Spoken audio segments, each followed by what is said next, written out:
चलिए देखिए, आज हम बात करेंगे कोग्नोसी चैप्टर 5, जिसमें हम कुछ टॉपिक पढ़ चुके हैं ना। कौन कौन से पढ़े हैं? इसके पहले कौन कौन से पढ़े हैं? सिलेबस नहीं लेके आते हो तुम लोग?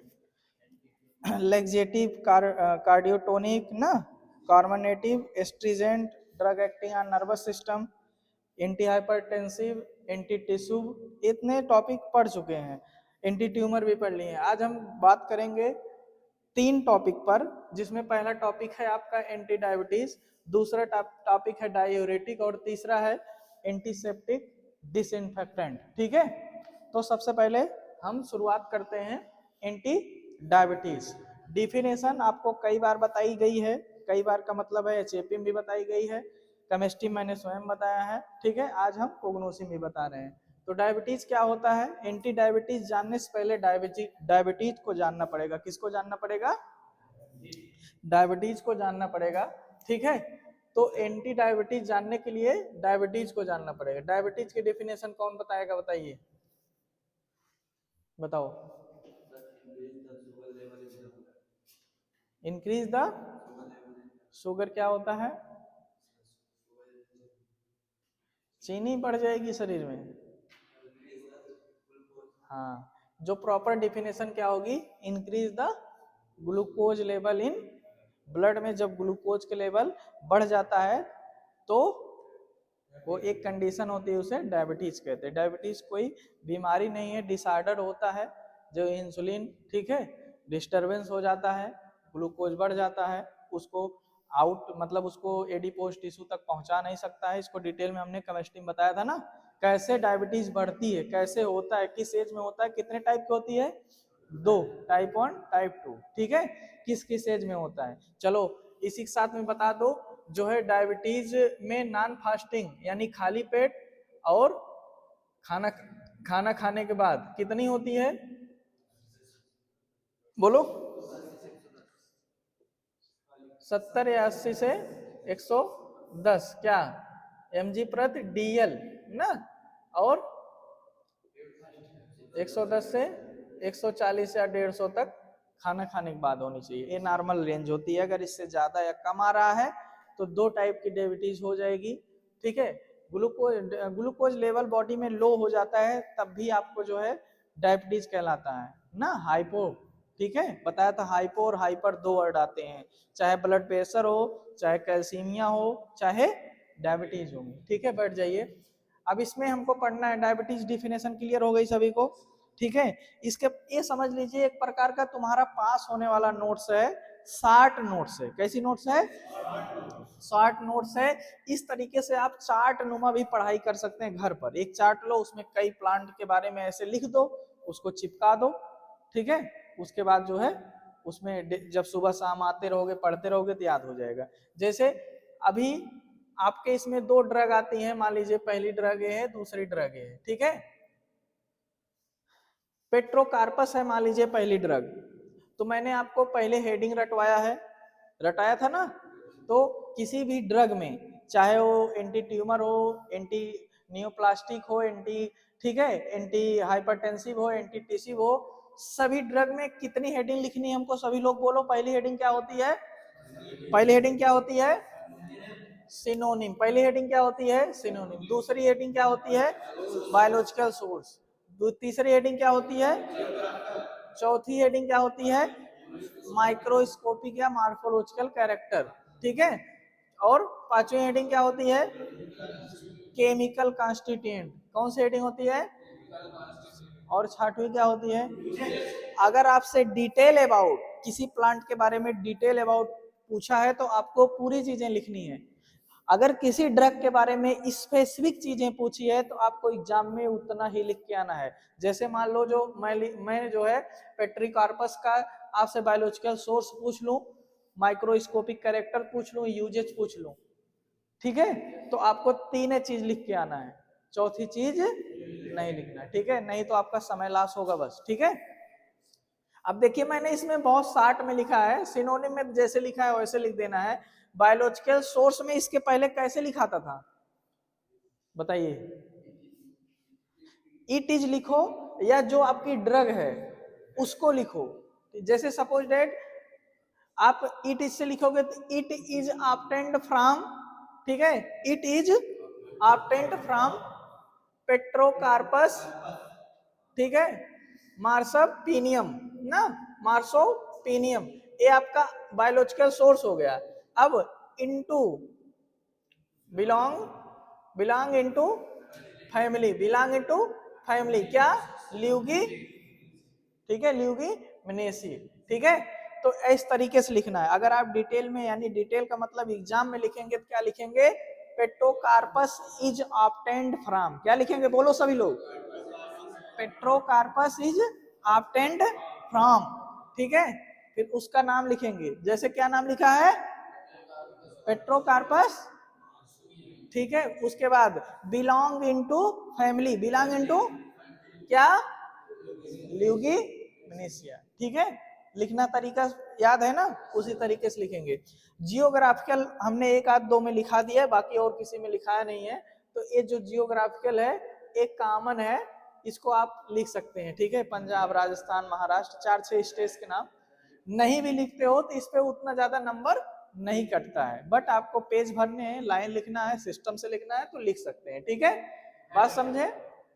उसके बाद माइक्रोस्कोपिक होता है।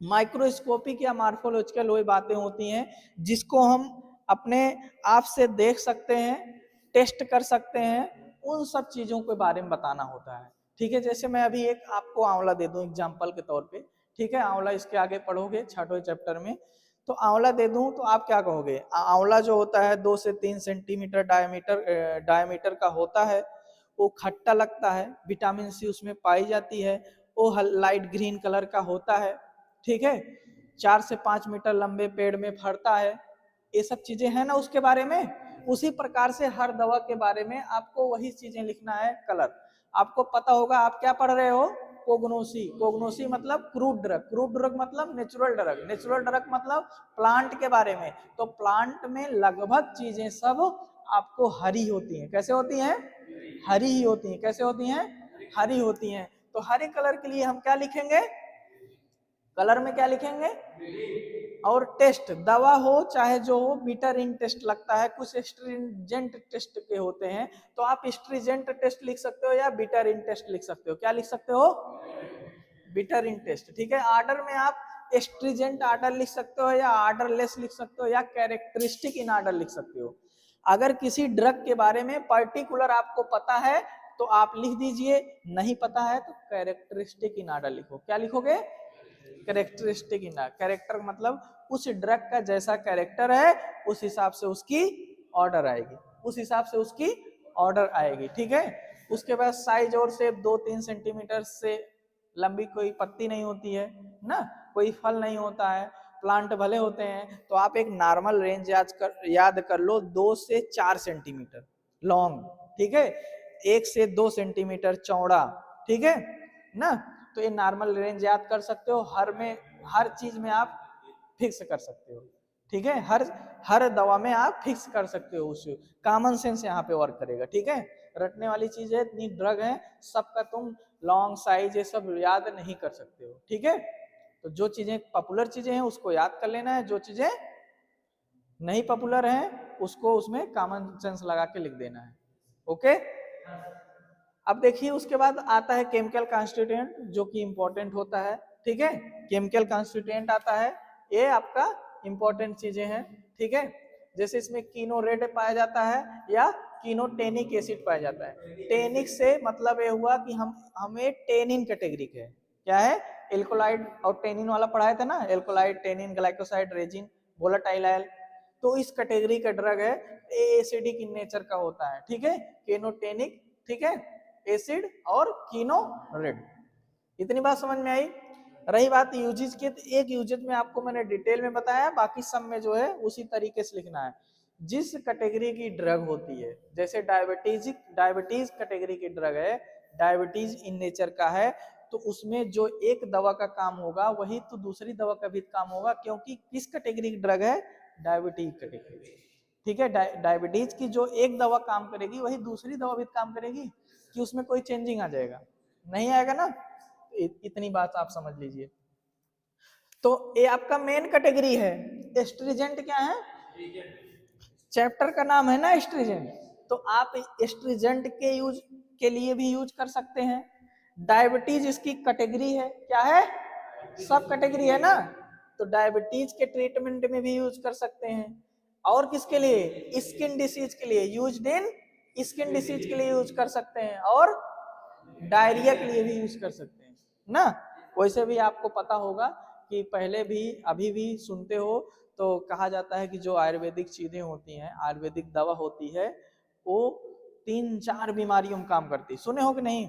जैसे नीम है, तुलसी है ना, तो उस प्रकार से देखिए डायबिटीज अलग डिसीज हो गई, ठीक है, स्किन अलग डिसीज हो गई, लेकिन देखिए दोनों वर्क कर रही है। डायरिया भी आपका अलग हो गया, डायरिया डाइजेस्टिव सिस्टम गड़बड़ होता है तब वर्क करता है, ठीक है। डायबिटीज आपका जो है वो भी डाइजेस्टिव में से है, बट एक जब आप ग्लूकोज ज्यादा ले लेंगे तब ना। लेकिन स्किन स्किन पूरा डिफरेंट है, डर्मेटोलॉजी में आ जाता है आपका ना, एंटी फंगल वगैरह लोकल वाले में आ जाता है, ठीक है ना। तो लेकिन देखिए ये भी वर्क कर रही है, ठीक है। तो जो स्पेसिफिक चीजें हैं उसको रटना है, जो कॉमन चीजें हैं उसको दिमाग में सेट करना है और उसको छाप देना है, ठीक है। अब आते हैं दूसरे पे, ठीक है। दूसरा कौन सा है? जिम्नेमिया ना। जिम्नेमिया में क्या होता है, इसका वही सेम चीजें। सबसे पहली हेडिंग क्या आएगी, बोलो सभी लोग, क्या आएगी? सिनोनिम। दूसरी बायोलॉजिकल सोर्स। तीसरा, चौथा, पांचवा, छठवां यूजेज, ठीक है। यूजेज में मैंने आपको लिखा दिया है सेम एज प्रीवियस। इसका मतलब क्या हुआ? क्या हुआ? हाँ, जो पिछला आपका यूजेज है उसी के तरह से। क्यों? क्योंकि सेम कैटेगरी ड्रग है, क्योंकि सेम कैटेगरी ड्रग है, ठीक है। तो यूजेज आप लिख सकते हैं, ठीक है। Use in as a astringent, ठीक है, use as a astringent, use as a diabetic, ठीक है, ट्रीटमेंट ऑफ डायबिटीज, ठीक है, यूज एज ए डायरिया। इसके बाद आपका क्या है? गुडमार, ठीक है, और क्या है? मधु मनुनाशनी, मधुनाशनी डिसीज आती है, ठीक है। बायोलॉजिकल सोर्स क्या है? बायोलॉजिकल सोर्स में वही सेम रूल लगेगा। कौन सा रूल लगेगा? कौन सा? जिम्नेमिया। क्या? जिम्नेमिया इज ऑब्टेन्ड फ्रॉम, क्या लगेगा? बोलो सभी लोग, याद हो जाना चाहिए। जिम्नेमिया इज ए ऑब्टेन्ड फ्रॉम, ठीक है। उसके बाद क्या रहेगा? Dot dot dot. ये समझ लीजिए आप एक ऐसा एप्लीकेशन का सेटअप तैयार कर रहे हैं जो हर दवाई में काम करने वाला है, ठीक है। अब जो भी नाम रहेगा, अगर आप इट लगाते हो इट तो कॉमन हो जाएगा, नाम लगाते हो पर्टिकुलर तो नाम हो जाएगा। जैसे क्या लिखेंगे हम? इट इज कंसिस्ट या ऑब्टेन्ड फ्रॉम, कंसिस्ट या जो आपको सटीक पड़ेगा, ऑब्टेन्ड फ्रॉम, ठीक है, obtained from dot dot dot, जो भी दवा पढ़ोगे, ठीक है। उसके बाद बिलोंग इनटू फैमिली, फिर dot dot dot, double inverted comma में रहेगा दोनों, ठीक है। अब इसमें आप किसी भी दवा का बायोलॉजिकल सोर्स, यहाँ पे बीसी रहेगा, यहाँ पे फैमिली रहेगा। जैसे इसका है जिम्नेमिया, तो जिम्नेमिया यहाँ लिख दोगे, और फैमिली में क्या लिख दोगे? फैमिली में क्या लिख दोगे? एस्किलोपाया डेसिया, ठीक है, एस्किलोपाया डेसिया यहाँ पे लिख दोगे, ठीक है। तो ये आपका क्या हो जाएगा? बायोलॉजिकल बायोलॉजिकल सोर्स की पूर्ण डेफिनेशन हो जाएगी। क्या हो जाएगी? ठीक है। एग्जाम में इस तरीके से लिख के आना है, ठीक है। इसके जगह पे आप नेम लिख सकते हो, ड्रग का नेम लिख सकते हो। ए प्रोफार्मा दिमाग में सेव कर लेना, ठीक है, क्योंकि इससे आपको कई सारी दवाइयां मिलेंगी, ठीक है। उसी प्रकार से सेम चीजें, ठीक है। कलर क्या हो जाएगा? ग्रीन हो जाएगा। जियोग्राफिकल सेम रहेगा, इंडिया, अफ्रीका, महाराष्ट्र, राजस्थान, ठीक है, न्यूजीलैंड, नागालैंड, पाकिस्तान, कुछ भी लिख सकते हो, ठीक है। ऑर्डर में मैंने बताया, ऑर्डर लेस लिखो या कैरेक्टरिस्टिक इन ऑर्डर लिखो। क्या लिखोगे? कैरेक्टरिस्टिक इन ऑर्डर, ठीक है। उसके बाद टेस्ट में bitter in taste, bitter in taste, दवाई तीखी होती है। ठीक है, साइज और शेप में लिख सकते हो, साइज पत्तियां होती हैं कितनी बड़ी होती हैं, 2-3 सेंटीमीटर।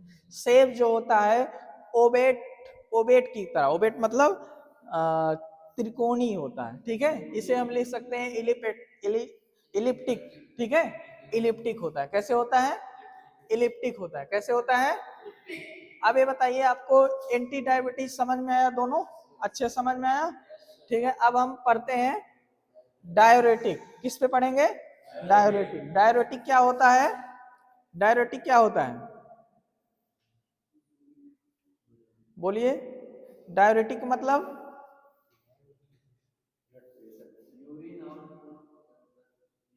यूरिन। डायरेटिक का मतलब क्या होता है? केमिस्ट्री में एंटी डायरेटिक नहीं पढ़े हो? बोलो, केमिस्ट्री में क्या पढ़े थे? एंटी। तो एंटी डायरेटिक में क्या होता था? एंटी डायरेटिक में क्या होता था? बोलो, किसी को याद है? एंटी डायरेटिक में क्या होता था? नहीं याद है? पढ़ते नहीं हो तुम लोग। देखो, एंटी माने अपोजिट, डायरोटिक, डायरोटिक के अगेंस्ट काम करने वाली दवाइयों को एंटी डायरेटिक करते हैं। डेफिनेशन कैसे बनाओगे? Diuretic, which drug is are use to treatment of diuretic is also known as anti diuretic. ये तो डेफिनेशन की बात हो गई। अब एंटी डायबिटीज जानने से पहले तुमको डायरेटिक जानना पड़ेगा। क्या जानना पड़ेगा? तो डायरेटिक का मतलब होता है इंक्रीज, इंक्रीज द यूरिन। क्या होता है? जब यूरिन का फॉर्मेशन ज्यादा होने लगे, कैसे होने लगे? ज्यादा होने लगे, तो उस समय एंटी डायरेटिक ड्रग देते हैं। क्या देते हैं? और जब यूरिन हो ही ना, कोई समस्या हो जाती है ना, यूरिन भी नहीं होती है, कोई ऐसी ऐसी जरूरत है कि यूरिन ही होती है, यूरिन कभी कभी ऐसा होता है यूरिन नहीं भी होती है। तो जब यूरिन, हाँ, जब यूरिन नहीं होगी, ठीक है, वॉशरूम नहीं होगा प्रॉपर, तो कौन सी दवा देंगे? कौन सी दवा देंगे? और समझिए एक चीज और, जब जिसको किडनी वगैरह में पथरी होती है, उसको भी डायरेटिक दवा दिया जाता है। और कहा जाता है कि पानी आपको ज्यादा पीना है। और नीरी उरी जो टैबलेट देखते हो, उसमें गोखरू तो मिला रहता है। नीरी टैबलेट उठाना, नीरी सिरप उठाना, उसमें देखना गोखरू मिलेगा। तो गोखरू का काम यही है कि डायरेटिक की तरह वर्क करती है, तुम्हारे बॉडी में यूरिन के फॉर्मेशन को क्या करती है? इंक्रीज कर देती है, बढ़ा देती है, जिससे आपको प्यास ज्यादा लगेगी, या प्यास नहीं भी लग रही है तो पानी ज्यादा पीने को बोला जाएगा। और उसके बाद आपको यूरिनेशन बार बार होगा। ठीक है, यूरिन बार बार होगी। जब यूरिन बार बार होगी, पानी ज्यादा पियोगे, तो आपकी पथरी धीरे धीरे गलेगी। क्या हो जाएगी? ठीक है, गल जाएगी। उसके बाद निकल भी जाती है। ठीक है, तो जो जिनको स्टोन वगैरह रहता है, किडनी स्टोन रहता है, किडनी डिसीज वाला, हाँ, उसमें भी तो दिया जाता है। हाँ, तो किडनी डिसीज हो गई, यूरिन संबंधित समस्या हो गई, तो गोखरू वगैरह मिलता है। एग्जाम्पल मैंने बताया, नीरिक सिरप लोगे, उसमें पीछे लिखा रहता है जहाँ पे कंटेंट लिखा रहता है। ठीक है, इतनी बात समझ में आई? बोलो, इतनी बात समझ में आई? तो डायरेटिक के बाद समझ में आ गई ना? अब इसके एग्जाम्पल्स हैं, जैसे आपका गोखरू है। क्या है? गोखरू दो टाइप का होता है। जैसे सिंघाड़ा देखे हो ना, समझ लीजिए कि सिंघाड़ा है। ठीक है, तो सिंघाड़े टाइप का होता है। ठीक है, ब्राउनियस कलर का। और ये दो साइज में होता है, एक बड़ा और एक छोटा। तो छोटा गोखरू और बड़ा गोखरू के नाम से जाना जाता है। किसके नाम से? हाँ। उसके बाद अब आइए, इसका जो सिनोनिम्स होता है, ठीक है, सिनोनिम्स क्या होगा? मैंने बताया था सिनोनिम लिखना ना आपको। जैसे आपको सिनोनिम नहीं याद है तो एक जो हेडिंग डाले उसको डाल दो। ठीक है, और एक याद कर लेना है। कम से कम 2 सिनोनिम लिखना है। ठीक है, कितने सिनोनिम लिखना है? 2 सिनोनिम लिखना है। ठीक है, जैसे कैलोटॉर्पस फ्रूट, फल होता है, फल है तो है। सिंघाड़ा क्या है? फल है तो है एक प्रकार से। ठीक है, हाँ ठीक है। हाँ? हाँ ठीक है, अब देखे तो नहीं है लेकिन जैसी जानकारी है उस हिसाब से जो सोर्सेज है इंटरनेट वगैरह का वहां से मिलता है। ठीक है, तो अपने यहाँ ठीक है। अब बायोलॉजिकल सोर्स क्या है? ठीक है, बायोलॉजिकल सोर्स में कैसे लिखेंगे? सेम वही ओल्ड वाला फार्मूला लगाएंगे। इट इज कंसिस्ट ऑफ या इट इज obtained from ट्राइबुलस, हाँ टेट्रिस, बिलोंग इनटू फैमिली, क्या लिखेंगे? जेड है, हाँ क्या लिखेंगे? जाइग्लोफाइलेशिया ना, जाइगोफाइलेशिया। एल है, हाँ बी नहीं है, एल है, डबल एल। ठीक है, उसके बाद जियोग्राफिकल सोर्स सेम बता दिया हूं। माइक्रोस्कोपिक में माइक्रो जैसे मैंने आपको बता दिया सिंघाड़ा, क्या बता दिया? तो सिंघाड़ा में आप जो है साइज और शेप में लिख सकते हो ना। मान लो 2 से 3 सेंटीमीटर लॉन्ग लिख दो, क्या लिख दोगे? ठीक है, और अनइक्वल साइज होता है।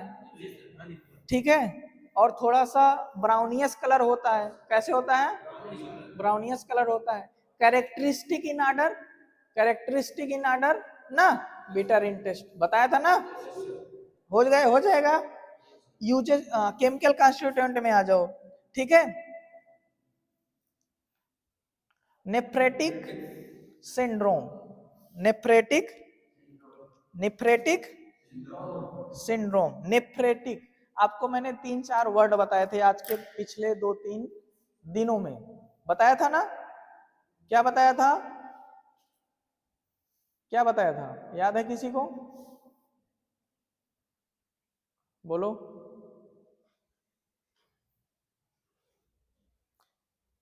मैंने आपको 3-4 वर्ड बताए थे। क्या बताए थे? हेपा किससे रिलेटेड है? हेमा किससे रिलेटेड है? ब्लड से। ठीक है एकदम, लीवर से।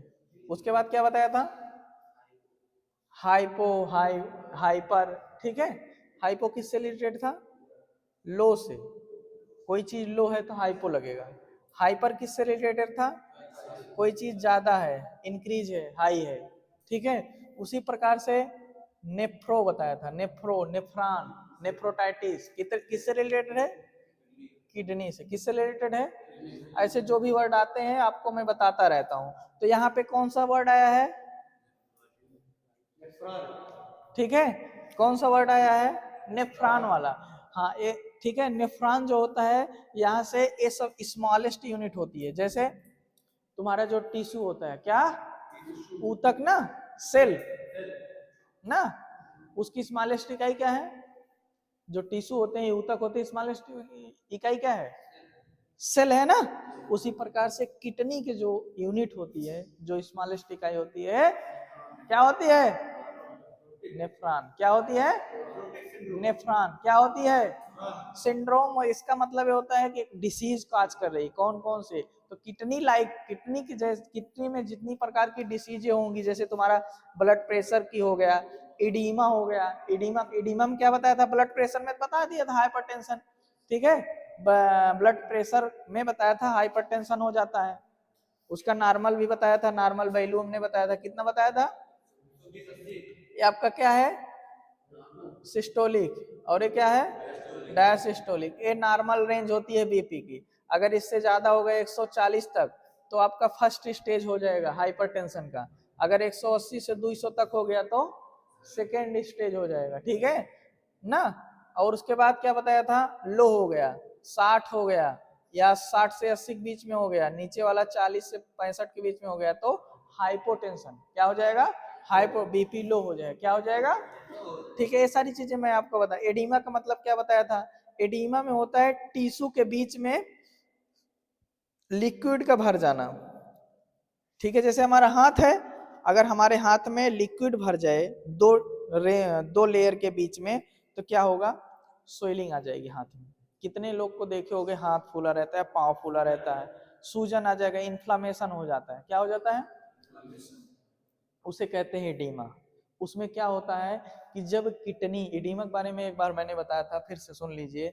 जब किडनी सही से फिल्ट्रेशन नहीं कर पाती है, क्या फिल्ट्रेशन नहीं कर पाती है, तो वाटर का रिटेंशन कर देती है, मतलब वापसी फेंक देती है। इसका एग्जाम्पल मैंने ऐसे दिया था कि जैसे आपको पाइप बहुत दूर ले जाना हो, टिल्लू मोटर हो या समरसेबल हो, वहां पे उसका जब मुंह दबाओगे तो पीछे प्रेशर पड़ेगा। जब पीछे प्रेशर पड़ेगा तो पाइप की तुम्हारी जहां जॉइंट रहती है वहां से निकल जाता है। होता है अक्सर जब हम लोग घर और बनवाते हैं, दूसरा तीसरा तल्ला, जब टुल्लू पाइप लेके जाते हैं निकल जाता है ना, लोड पड़ता है। उसी प्रकार से किडनी में नेफ्रॉन, पूरा स्टेटस बताया था ना, फॉर्मेशन ऑफ यूरिन कैसे कैसे, उसमें आप समझे होगे जब ना, तो जो भी ग्लैमुलर साइट वगैरह थी वहां पे क्या होता है, रिटेंशन, मतलब किडनी जब सही प्रॉपर वर्क नहीं करती है तो वापस फेंक देती है। क्या फेंक देती है, तो वो जो है जा करके ना, जैसे आपकी क्षमता 5 लीटर की है तो 5 से ज्यादा होगा तो इधर उधर नहीं जाएगा, तो जो वो पानी आपका जो ब्लड में, ब्लड का जो ब्लड का फिल्ट्रेशन हो जाता था, वो क्या होता था, कहीं कहीं इकट्ठा हो जाता था बॉडी में ना। और एक चीज ये भी है कि जहां पाइप कमजोर रहती, जहां एक बार निकलती वहीं बार बार निकलती है, तो जैसे होता है ना इस तरह से, ये प्रैक्टिकली है आपके लिए। और दूसरी चीज, अब वैसे उसी प्रकार से है जैसे पाँव में मान लीजिए एक बार इडीमा हुआ, फिर दूसरी बार हो जाए, तीसरी बार हो जाएगा, तो उसमें किडनी डिसीज की दवाइयां चलती हैं जैसे गोखरू वगैरह। ठीक है, इतनी बात समझ में आई। यूजेज, यूजेज में क्या करोगे, it is used as diuretic, it is used as tonic, tonic में आपको मैंने बताया नीरी उरी ना, तो उसके लिए यूज होता है। किडनी डिसीज, किडनी डिसीज मैंने अभी बताया, ऊपर बताया, यहाँ भी बता रहा हूँ, तो आप इसको लिख सकते हो, कैसे लिखोगे डिटेल में, use as a diuretics, use as a tonic. ठीक है, उसके बाद treatment of the kidney disease, treatment of the, ठीक है, लिख लोगे। आगे देखिएगा, इसमें क्या है, सेम चीजें वही हैं। सबसे पहले हेडिंग का नाम बता दो। अब इसमें आपको देखें 2-3 हेडिंग गायब मिलेगी, जैसे जियोग्राफिकल हो गया, माइक्रोस्कोपिक हो गई। ठीक है, समझ में बात आई इतना।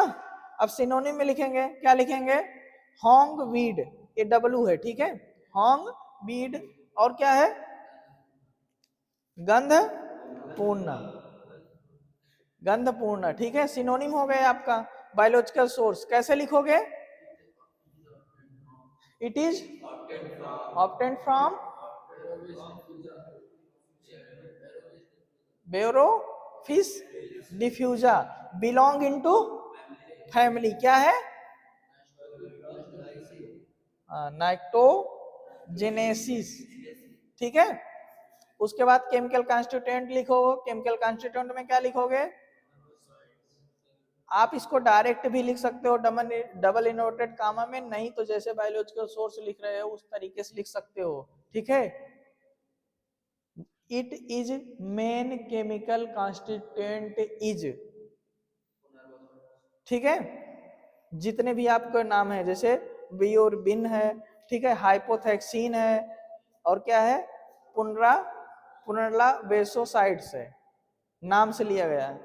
अगर आप नाम भूल जा रहे हो तो सब में नहीं यूज करना, एक आध में मान लो नाम भूल जा रहे हो तो जो चीज दिया गया है, जो चीज दिया गया है उसी में एसिड वगैरह लगा के लिख सकते हो एकांत में, लेकिन ठीक है, हमेशा मिस यूज करोगे तो फिर नंबर कट जाएंगे।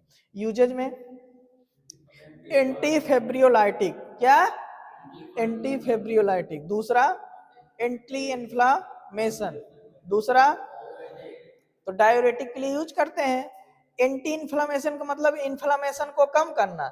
इन्फ्लामेशन कहाँ होता है, एडीमा में, कहाँ होता है, एडीमा में, एडीमा वगैरह में क्या हो जाता है, इन्फ्लामेशन, क्या हो जाता है, इन्फ्लामेशन। यहां तक बात समझ में आई, तो वही है, नाम चेंज किया गया। यहां तुम ये भी लिख सकते हो, it is treatment of edema ना, it is treatment of edema, इससे हम एडीमा का यूज कर सकते हैं। ये भी लिख सकते हो, एंटी इन्फ्लामेशन, एंटी इन्फ्लामेटरी की तरह भी यूज कर सकते हैं, इसको भी लिख सकते हो।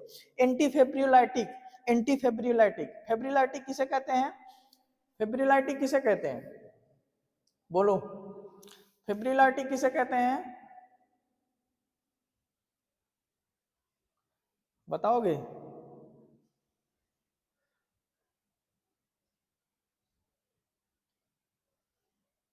फेब्रियोलाइटिक, देखिए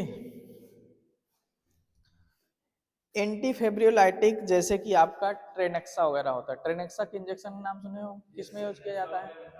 हाँ? ब्लड को रोकने के लिए। कैसे ब्लड? ब्लड के क्लाट को ना बनने देना एंटी फेब्रियोलाइट, और बनने देना फेब्रियोलाइटिक। इसका एंटी फेब्रियोलाइटिक का एग्जांपल है ट्रेनेक्सा, ट्रेनेक्सिक एसिड। ट्रेनेक्सा इंजेक्शन में या टैबलेट में क्या होता है? ट्रेनेक्सिक एसिड होता है ना। बात समझे? अगर फेब्रियोलाइटिक का ओवरडोज हो जाए तो कौन सी ड्रग देंगे? एंटी फेब्रियोलाइटिक। कौन सा ड्रग देंगे? एंटी फेब्रियोलाइटिक का एग्जांपल क्या है? एक तो ट्रेनेक्जा है आपका केमिकल में, केमिस्ट्री में, मतलब अंग्रेजी दवाइयों में, और आयुर्वेदिक में क्या है? क्या है? कंफर्म? सर्टिफाइड हो इतना? इसके बाद आपका जो नेक्स्ट टॉपिक आता है उसे कहते हैं एंटीसेप्टिक। क्या कहते हैं? Antiseptic and disinfectant. Antiseptic and disinfectant, किसी को पता है इसके बारे में? बोलो, इसके बारे में किसी को पता है? केमिस्ट्री में बताया हूं। एंटीसेप्टिक एंड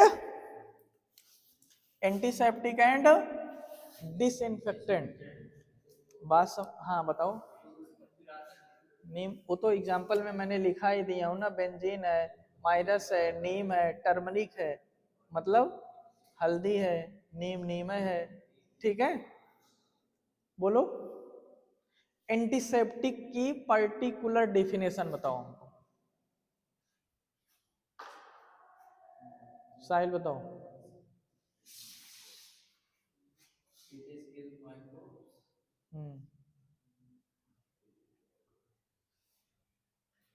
और डिसइंफेक्टेंट की क्या होगी? डिसइंफेक्टेंट की क्या होगी? आपने बताया इट इज किल माइक्रोब्स, मैं सर्टिफाइड हूं, बट अब मुझे बताओ कि डिसइंफेक्टेंट की क्या होगी फिर?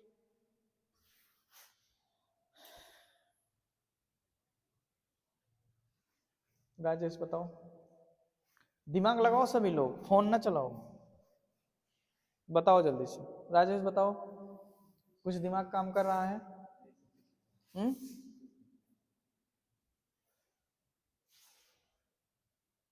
बोलो,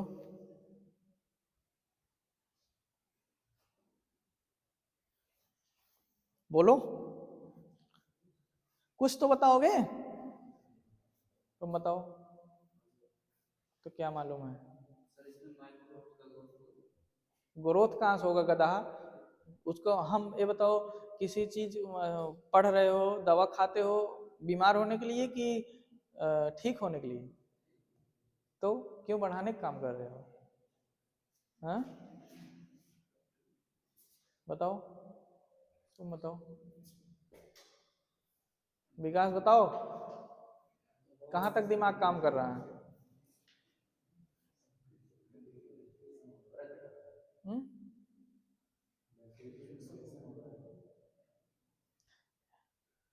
वो तो बैक्टीरियल इन्फेक्शन जब होता था, माइक्रो ऑर्गेनिज्म, एंटीबायोटिक वगैरह यूज करते थे ना, एंटीवायरल, एंटी मलेरियल, वो सब तो पढ़ा दिए केमिस्ट्री में, लेक्चर भेज दिए थे ग्रुप में। हम इतना पूछ रहे हैं, केमिस्ट्री में बताए हैं एंटीसेप्टिक क्या होता है, डिसइंफेक्टेंट क्या होता है। बैठ जाओ सभी लोग, देखिए आज फिर समझिए, और आज के बाद भूलना नहीं है ना, आज के बाद भूलना नहीं है।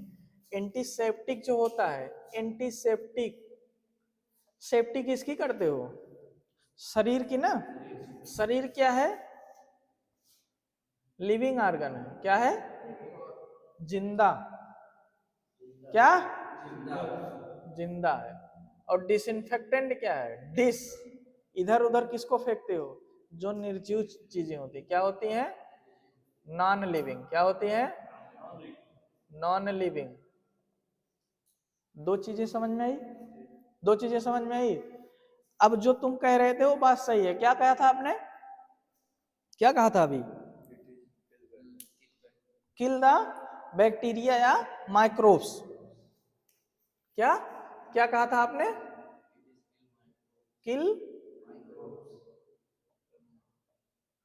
माइक्रोब्स आर प्रिवेंट, प्रिवेंट, ठीक है, प्रिवेंट माने बचाना, किल माने, किल माने मारना, किल माने ऐसे सब्सटेंस, ऐसे एजेंट जो माइक्रोब्स को किल करें या बचाएं, क्या करें, किल करें या, उसे हम एंटीसेप्टिक कहते हैं, क्या कहते हैं, क्या कहते हैं, लेकिन कब, जब वो लिविंग ऑर्गन पे हो, कब, जब वो जीवित कोशिकाओं पे हो, कहाँ हो, तो ये दिमाग लगाना है कि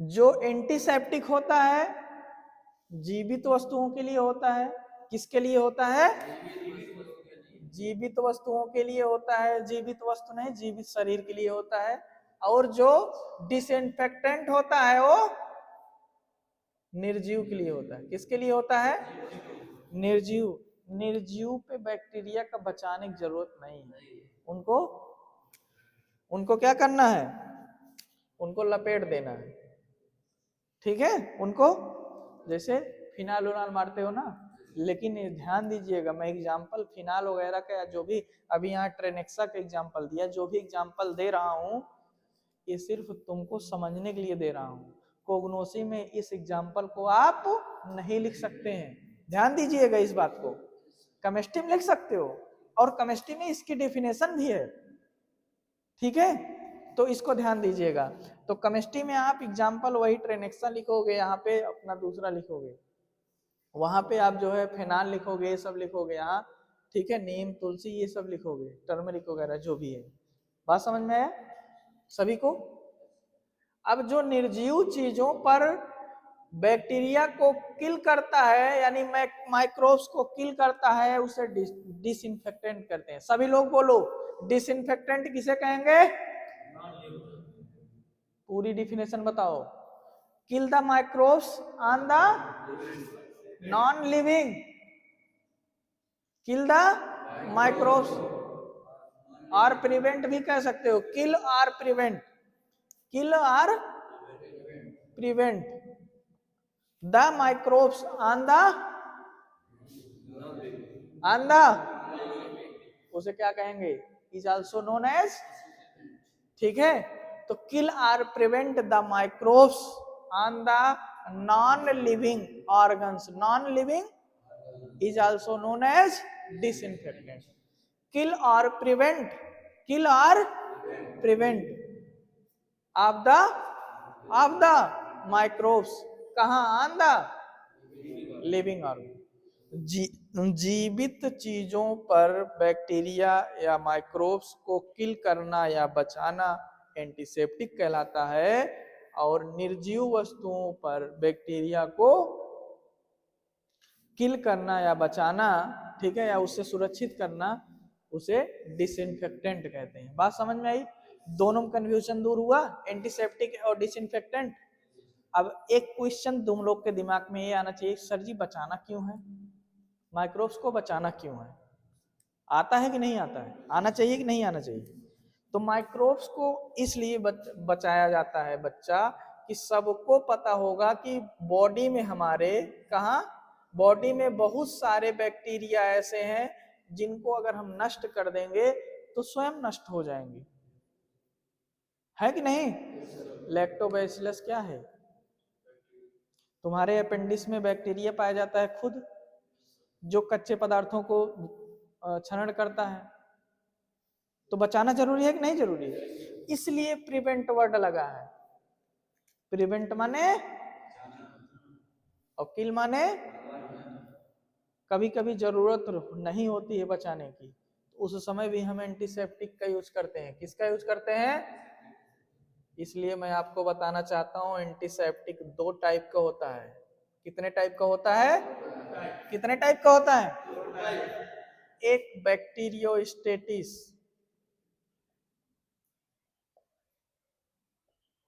दूसरा बैक्टीरियोसाइडल। बैक्टीरियो, ठीक है, साइडल और स्टैटिक।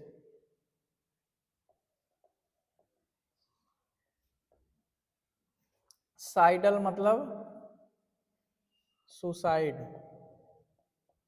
सुसाइड जो सुसाइड करता है जिंदा रहता है, जिंदा रहता है, जिंदा रहता है कि मर जाता है? तो याद कर लेना, जहां सुसाइड है, जहां साइडल है, क्या है?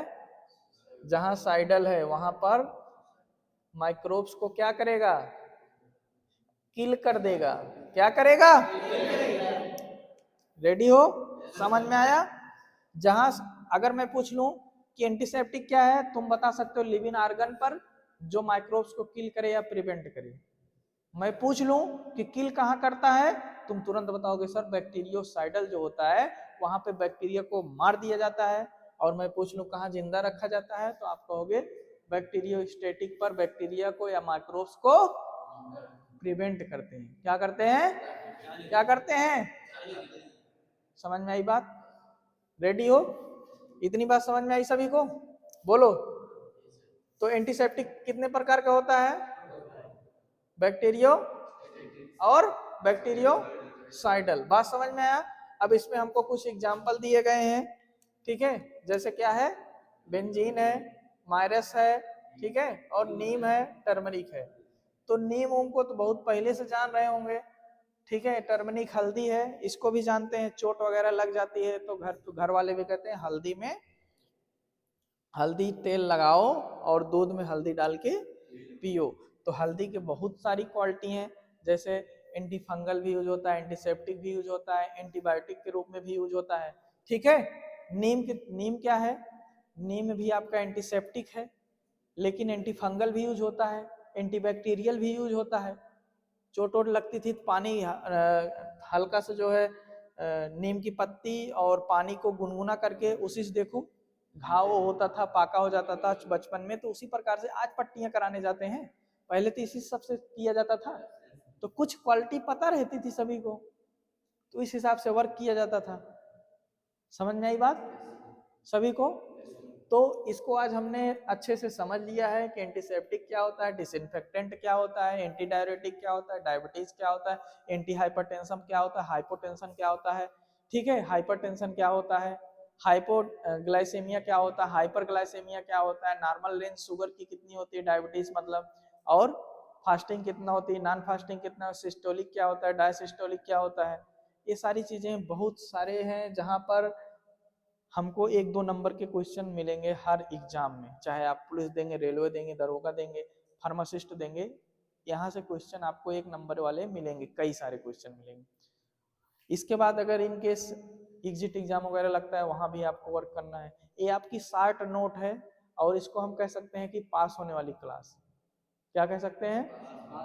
पास होने वाली क्लास। तो इन क्लास को लेना बहुत ज्यादा जरूरी है। इसी के साथ में आज की क्लास यहाँ समाप्त होगी।